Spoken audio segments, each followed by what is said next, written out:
Selamat datang di pembahasan mendalam kita. Oke, hari ini kita mau ngobrolin sesuatu yang mungkin sering kita lupain nih, koneksi antara otak sama kulit kita. Kita kan biasanya fokus banget ya sama krim ini, serum itu, dari luar pokoknya. Tapi gimana kalau sebenarnya kunci kulit sehat, awet muda itu adanya di kepala kita? Nah, sumber kita kali ini dari materi yang Anda kasih, spesifiknya dari buku Dr. Daniel Amen, bab 6 ya, The Skin Solution. Di situ dibahas gimana sinyal dari otak itu bisa loh nenangin dan ngalusin kulit. Jadi tujuan kita nih, kita bongkar koneksi ini, terus cari tahu apa aja sih yang bisa kita lakuin. Oke yuk kita mulai bedah. Iya, ini koneksi yang penting banget sih. Kulit itu sering dibilang otak kedua, atau otak di bagian luar. Dan ini bukan cuma kiasan loh. Ada alasan biologisnya kuat banget. Waktu kita masih embrio, kulit sama sistem saraf pusat, ya termasuk otak, itu kan numbuhnya dari lapisan sel yang sama, ektoderm namanya. Jadi dari awal banget itu udah nyambung, udah connect, dan terus komunikasi sepanjang hidup kita. Lewat saraf, lewat molekul-molekul sinyal kimia gitu. Jadi apa yang ada di pikiran kita, misalnya stres numpuk, emosi kita, kesehatan kita secara umum gitu, itu beneran bisa muncul jadi jerawat atau keriput gitu ya? Bukan kebetulan berarti? Oh, sama sekali bukan kebetulan. Otak kita kan pusat kendali ya. Dia itu ngerespon semua pemicu dari dalam atau dari luar dengan ngeluarin macam-macam zat kimia, termasuk hormon stres kayak kortisol, terus ada juga neurotransmitter sama neuropeptida, itu kayak kurir kimiawi gitulah di otak. Nah, zat-zat ini bisa ngomong langsung ke sel kulit kita. Pengaruhnya bisa ke peradangan, produksi minyak, aliran darah, sampai regenerasi sel kulit itu sendiri. Ini komunikasi dua arah yang aktif banget. Nah, ini nih bagian yang menurut saya wah ngebuka mata banget dari materi yang Anda kasih. Ada cerita soal kolonel angkatan darat namanya Bob. Dia itu punya masalah ruam kulit parah banget di seluruh badan. Udah coba macam-macam obat tapi nggak mempan sama sekali. Ternyata ruamnya ini muncul habis istrinya meninggal karena kecelakaan mobil. Iya, dan yang penting banget di sini itu detailnya. Kalau Kolonel Bob ini selama 2 tahun habis istrinya meninggal, dia nggak pernah proses sedihnya. Dia ngerasa harus kuat buat anak-anaknya, jadi semua rasa duka itu dipendem aja. Nggak pernah nangis sama sekali dia. Betul. Terus dokter Emen pakai hipnosis kan buat bantu dia ngeluarin sedihnya itu. Dan setelah beberapa sesi, Kolonel Bob akhirnya bisa nangis, bisa berduka gitu ya. Hasilnya luar biasa, 3 bulan kemudian ruamnya hilang total.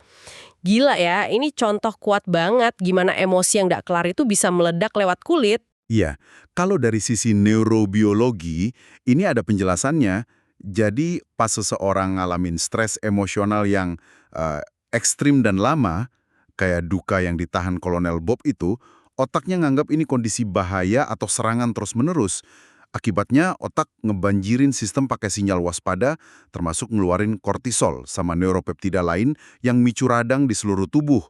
Ya, termasuk di kulit. Jadi kulitnya itu kayak ikut diserang dari dalam sama emosi yang dipendam itu. Jadi otak salah kira gitu ya, ancaman emosional dianggap sama kayak ancaman fisik, terus kulitnya ikut reaksi. Kurang lebih gitu. Kulit jadi kayak medan perangnya konflik internal ini. Dan yang lebih bikin kaget lagi ya, seperti yang dibilang di bab 6 buku Dr. Amen itu, kulit kita sendiri ternyata bisa produksi banyak neuropeptida yang sama persis kayak di otak. Contohnya kayak zat pengatur mood, tidur, serotonin, melatonin gitu. Bahkan hormon stres kayak kortisol juga bisa diproduksi dikit sama sel kulit. Ini benar-benar nguatin ide kalau kulit itu bukan cuma lapisan pembungkus aja, tapi organ yang aktif banget, responsif banget. Cerminan langsung dari apa yang terjadi di otak dan emosi kita. Konsep otak di luar itu jadi nyata banget. Oke, kalau kasus Kolonel Bob tadi kan contoh yang dramatis ya soal emosi. Tapi gimana sama pemicu sehari-hari yang lebih umum? Materi Anda kan nyebutin banyak tuh kebiasaan atau kondisi terkait otak sama gaya hidup yang bisa ngerusak kulit. Bikin cepet tua atau jerawatan. Ini pasti bukan cuma soal salah pilih skincare atau genetik aja kan? Tepat sekali. Ini bukan sekedar daftar kebiasaan jelek aja ya. Tapi masing-masing itu punya jalur biologis yang jelas dari otak atau sistem tubuh yang diatur otak, nyambungnya ke kulit. Yuk kita bedah beberapa yang utama. Yang paling sering disebut pasti stres kronis ya. Kita semua tahulah stres itu nggak bagus, tapi seringnya kita mikir dampaknya cuma ke mood atau susah tidur gitu. Gimana persisnya stres ini ngomong ke kulit sampai bisa bikin keriput atau jerawat sih? Gini, Stres kronis itu artinya badan kita terus-terusan kayak lagi mode siaga tempur. Produksi kortisolnya tinggi terus. Nah, kortisol ini punya beberapa efek langsung ke kulit. Pertama, dia bisa ngerangsang kelenjar minyak buat produksi sebum lebih banyak. Nah, ini yang bisa nyumbat pori, terus jadi jerawat deh. Kedua, dan ini yang sering dilupain, kortisol jangka panjang itu bisa mecah kolagen sama elastin. Bayangin aja kolagen elastin itu kayak per di kasur yang bikin kulit kenceng. Kalau pernya dirusak sama kortisol, ya kulit jadi lebih cepat kendor, keriput. Jadi stres kronis itu secara harfiah bisa mempercepat penuaan kulit kita. Jadi double ya efek kortisol itu, bukan cuma jerawat tapi ke struktur kulitnya juga. Oke. Terus gimana sama pola makan? Disebutin kurang omega 3 sama kebanyakan gula. Soal gula ada istilah glycation ya, bisa dijelasin lebih simpel nggak? Tentu, glycation ini gampangnya gini, molekul gula yang kebanyakan di darah kita itu nempel ke protein, termasuk kolagen sama elastin di kulit. Proses nempelnya ini ngebentuk produk akhir yang kaku dan bahaya, namanya AGEs, Advanced Glycation End Products. Nah, AGS ini bikin serat kolagen sama elastin yang tadinya lentur kuat jadi kaku, rapuh, nggak berfungsi bagus lagi. Akibatnya, ya kulit jadi hilang kenyalnya, gampang keriput, kelihatan lebih tua. Jadi makanan manis kebanyakan itu bukan cuma jelek buat pinggang, tapi juga mempercepat penuaan kulit dari dalam. Oke. Jadi AGS itu kayak karatnya protein kulit gara-gara gula ya, masuk akal. Terus kurang tidur, selain bikin kantung mata yang jelas banget, apalagi sih dampaknya? Tidur itu waktu emas buat perbaikan sama regenerasi seluruh tubuh, ya termasuk kulit. Pas kita tidur pules, badan ngeluarin hormon pertumbuhan. Ini penting buat benerin sel rusak, ngebangun sel baru. Kalau kurang tidur, ya proses penting ini keganggu. Ritme sirkadian kita, jam biologis internal yang ngatur tidur bangun itu, juga nyambung banget sama perbaikan DNA sel kulit dan produksi kolagen. Kalau ritmenya kacau gara-gara kurang tidur, kulit nggak punya cukup waktu dan sumber daya buat benerin diri. Hasilnya bukan cuma kantong mata, tapi kulit kusam, teksturnya kasar, terus ya penuaan dini. Dehidrasi, kurang minum air, ini juga ada di daftar. Efeknya lumayan langsung ya ini, sel kulitnya jadi kayak kempes gitu, kelihatan kering, kusam, terus ada merokok. Wah, ini musuh besar kesehatan sih ya. Buat kulit, merokok itu bencana banget. Nikotin di rokok itu bikin pembuluh darah kecil di lapisan luar kulit jadi nyempit. Artinya apa? Aliran darah yang bawa oksigen sama nutrisi penting ke sel kulit jadi berkurang drastis. Belum lagi ribuan racun di asap rokok yang langsung merusak serat kolagen sama elastin. Merokok juga ngabisin cadangan vitamin C badan kita, padahal vitamin C itu antioksidan penting buat bikin kolagen sama perbaikan kulit. Jadi efeknya numpuk, ngerusak banget. Gimana kalau alkohol sama kafein kebanyakan? Efeknya mirip dehidrasi aja atau gimana? Dehidrasi emang salah satu efek utamanya ya, kan dua-duanya bikin sering pipis. Tapi lebih dari itu, alkohol bisa micu radang di seluruh badan, termasuk kulit. Bisa juga bikin pembuluh darah lebar, nah ini bisa memperparah kondisi kayak rosacea. Kafein, kalau kebanyakan, selain ganggu tidur yang tadi kita bahas pentingnya, bisa juga sedikit ngurangin aliran darah ke otak sama kulit buat sebagian orang. Jadi, ya intinya jangan kebanyakan lah. Lalu kurang olahraga, ini berarti kebalikan dari manfaat olahraga buat sirkulasi ya? Betul, olahraga teratur kan ningkatin aliran darah ke seluruh tubuh. Aliran darah ini kayak gosen lah ya, bawa oksigen sama nutrisi ke sel kulit, terus angkut sampah metabolisme biar nggak numpuk bikin kusam. Jadi kalau kurang gerak, gosennya ini jadi kurang lancar, ya kesehatan kulit bisa kena imbasnya. Tentu aja paparan matahari berlebih juga masuk ya. Kerusakan UV udah jelas banget. Terus ada toksin lingkungan. Contohnya disebut ozon yang ngurangin vitamin E di kulit. Ini menarik nih. Iya, polutan udara kayak ozon, asap kendaraan, partikel halus, gitu bisa nyiptain radikal bebas di permukaan kulit. Radikal bebas ini molekul nggak stabil yang ngerusak sel kulit lewat proses namanya stres oksidatif. Mirip kayak karat di besi gitu. Ini bikin cepet tua. Nah, vitamin E itu salah satu antioksidan alami di kulit yang tugasnya ngelindungin sel dari serangan radikal bebas ini. Paparan polusi tinggi bisa nguras cadangan vitamin E kulit kita. Dan terakhir, selain masalah emosional kayak Kolonel Bob tadi, sumber juga nyebut perubahan hormonal. Pubertas, PMS, menopause, kondisi kayak PCOS gitu. Hormon itu kan pengatur utama banyak fungsi tubuh ya, termasuk fungsi kulit. Kelenjar minyak, produksi kolagen, warna kulit, semuanya dipengaruhi banget sama keseimbangan hormon kayak estrogen, progesteron, androgen. Jadi, kalau hormon naik turun secara alami di fase kehidupan tertentu, atau nggak seimbang gara-gara kondisi medis, ya pasti kelihatan di kulit. Bisa jadi jerawat, kulit kering, berminyak, atau warna kulit berubah. Dan sistem hormon ini nyambungnya erat banget sama pengaturan dari otak. Wah, ternyata banyak banget ya jalurnya dari otak sama gaya hidup kita yang bisa langsung ngaruh ke penampilan kulit. Rasanya kayak, nggak ada jalan keluar gitu ya. Justru kebalikannya, ngerti koneksi ini malah ngasih kita kekuatan. Karena banyak masalah kulit akarnya dari otak dan gaya hidup. Artinya, kita punya banyak tombol yang bisa kita pencet buat benerin dari dalam. Kabar baiknya, ngerawat otak itu seringkali artinya ngerawat kulit juga. Materi Anda, khususnya bab 6 itu, nawarin solusi kan, disebut 12 cara otak untuk kulit lebih halus dan awet muda. Kita nggak usah bahas semua sih, tapi kita sentuh beberapa yang paling penting aja, sebagai strategi buat nenangin dan ngalusin kulit dari dalam. Setuju. Yang pertama dan kayaknya paling dasar nih, berdasarkan cerita Kolonel Bob tadi ya, yang ngelola stres. Sumber nyebut meditasi, napas dalam, ini tujuannya buat matiin sinyal kortisol yang kebanyakan itu ya. Istirahat dan perbaikan tubuh kita, kebalikan dari mode siaga tempur yang dipicu stres. Dengan nenangin respons stres di otak, kita bisa normalin kadar kortisol. Ini bukan cuma bikin pikiran tenang, tapi secara harfiah ngurangin sinyal radang sama kerusakan kolagen di kulit.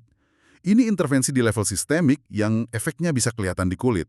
Oke, terus olahraga teratur.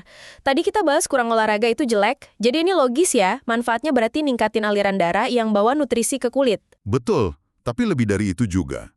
Olahraga kan juga dikenal ampuh buat ngilangin stres, bantu ngatur mood mungkin lewat endorfin ya, dan seringnya bikin tidur lebih nyenyak. Jadi manfaatnya buat kulit itu berlapis. Sirkulasi bagus, stres kurang, tidur enak. Semuanya bikin kulit lebih sehat. Tidur cukup juga masuk daftar solusi. Pentingnya buat regenerasi sel udah kita bahas tadi. Berapa lama sih cukup itu biasanya?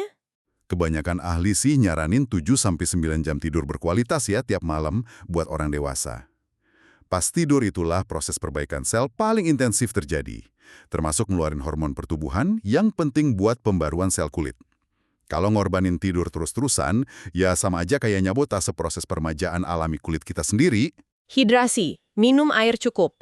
Ini kedengaran dasar banget tapi mungkin sering lupa ya. Dasar banget tapi penting banget.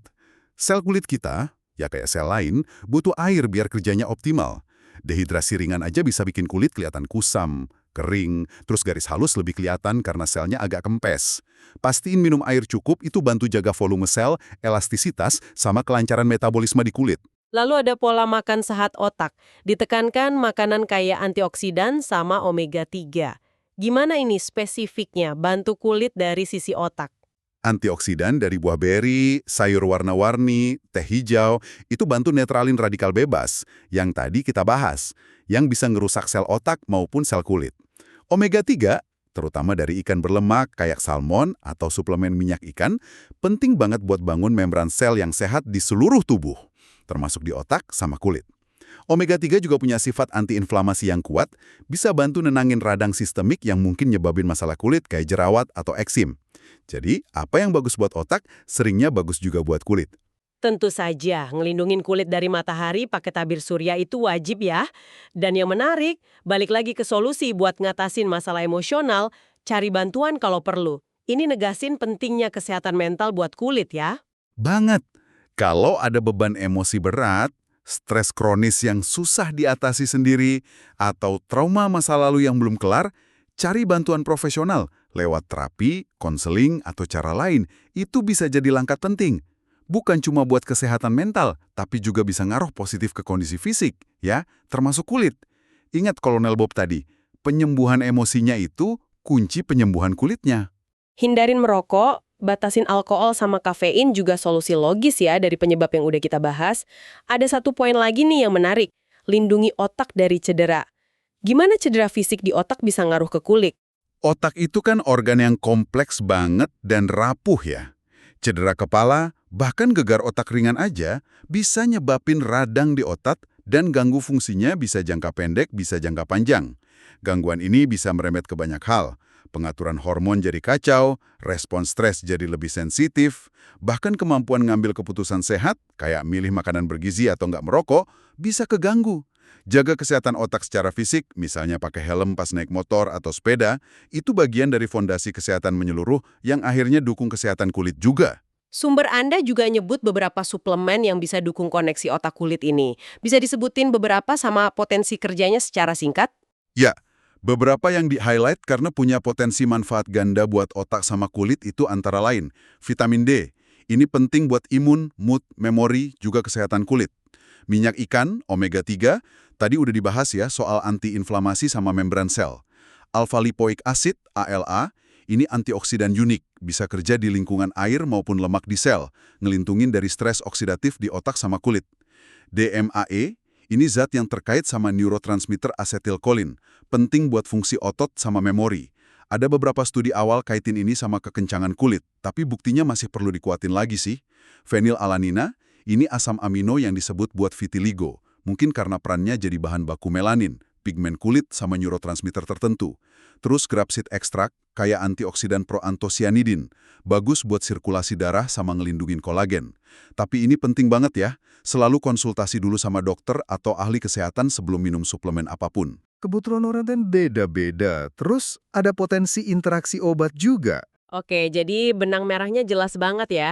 Ngerawat otak kita lewat manajemen stres, tidur cukup, makan bergizi, olahraga, jaga kesehatan emosional. Itu ternyata salah satu strategi ngerawat kulit paling dasar dan efektif.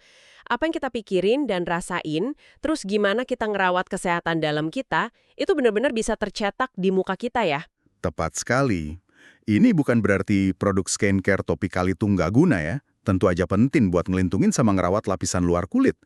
Tapi efektivitasnya bakal jauh lebih bagus kalau didukung sama fondasi kesehatan internal yang kuat, yang pusatnya di kesehatan otak sama sistem saraf kita. Nah, buat Anda yang dengerin nih, ini mungkin jadi bahan renungan ya.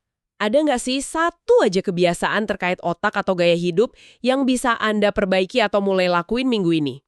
Mungkin coba tidur 15 menit lebih awal, ganti minuman manis pakai air putih pas makan siang, atau mungkin sekedar ambil jeda 5 menit buat napas dalam pas lagi stres. Langkah kecil yang Anda lakuin buat otak Anda, mungkin tanpa sadar juga lagi investasi buat kesehatan kulit Anda jangka panjang loh. Itu poin yang bagus banget. Mungkin tantangan kita sebenarnya bukan lagi cuma nyari krim ajaib berikutnya di toko, tapi lebih ke upaya nyelarasin kondisi internal kita, kesehatan otak kita, keseimbangan emosi kita, sama penampilan luar yang kita pengen. Gimana kalau cermin yang kita lihat tiap pagi itu bukan cuma mantulin permukaan kulit aja, tapi juga sedikit banyak ngasih kita petunjuk soal apa yang lagi terjadi di dalam pikiran sama sistem biologis kita. Ini pemikiran buat dibawa pulang nih. Pemikiran yang menarik banget buat nutup pembahasan mendalam kita kali ini. Terima kasih udah nyimak dan nyelami koneksi otak kulit bareng kami.